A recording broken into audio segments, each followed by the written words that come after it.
Blue Lock chapter 257 is here, and in it we see Isagi score one of the best goals in the series. But I actually think that this chapter foreshadows Isagi's complete annihilation by the end of the PXG match. But first, let's actually go through the chapter. Leaving off in Hiyori's past last chapter, we see Isagi bobbing and weaving through PXG's defense. Shido attempts to intercept the pass, but if you remember, he's still marked by Kunigami, who passes to Isagi. This is really relevant for Kunigami's character, as I think it shows that he's returned to his original ego, which we know will be a big part of this match, as Ego talked about beforehand. Ego basically is a stand-in for the author. Anytime he says literally anything, it tends to come up in the near future. Think how he talked about luck at the end of the second match with Rin, and then it came up at the end of the U20 match. After Kunigami passes the ball by spiking it with his head, we're given a quick callback to the stake scene, basically showing that Kunigami is becoming more mortal again, getting closer to that superhero persona.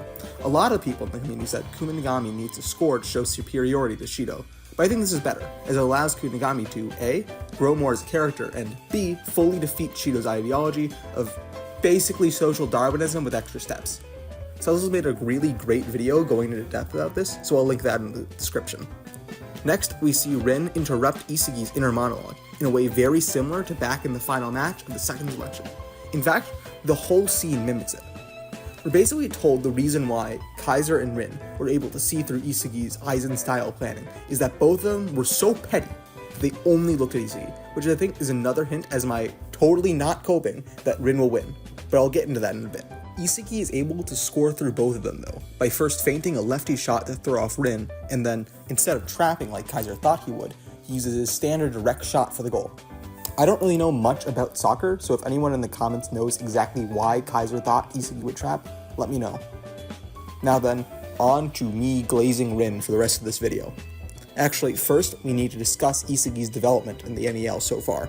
Obviously, with the advent of Metavision, Isagi's ability to manipulate the field is far greater than it has been before. I think his style is very much different from prior arcs, with Isagi, in my opinion, having become less reactive. Additionally, in the interim between the PXG match and the other match that I forget the name of, probably wasn't important, we see Isagi have a far more clear goal than ever before, as becoming Blue Lock's #1 is now in sight. Additionally, this is, I believe, our first time seeing a symbol for Isagi.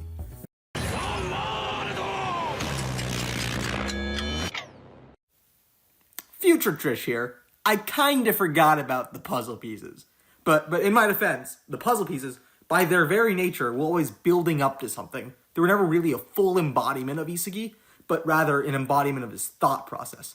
Even if you don't buy that, it's still a conscious choice by the author, so haha, I win. Sorry I have to listen to this idiot now.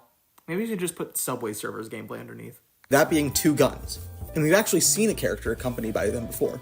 Of course, it's Rin, where he's presented as the general of an army. Similarly, I think, to how Isagi has claimed the title of King of Bastard Munich from Kaiser. Now, besides paralleling Rin, Isagi's guns mean a lot. The first is that he's a true patriot, and after the U20 World Cup arc, will invade Iraq for oil. But also, the guns are used to symbolize something straightforward and mechanical.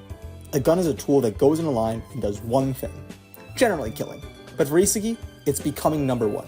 I think this may hint that Isagi may no longer have the same spark, quote-unquote, in long term. In my opinion, Isagi's development is meant to parallel another character, Rin. Isagi's current style is very similar to Rin's puppeteering style, and his use of feints in this chapter also draws parallels to a goal Rin had back in their second match. Additionally, Isagi's goal has become more similar to Rin's. Not his soccer, well, yes, his soccer goal, but not the, you know what I mean, okay? Originally, it was fairly nebulous. Basically, Isagi was inspired by his heroes growing up and wanted to be like them. Now, it's very much targeted. Surpass Rin, just as Rin wanted to surpass Sai. But then, so what?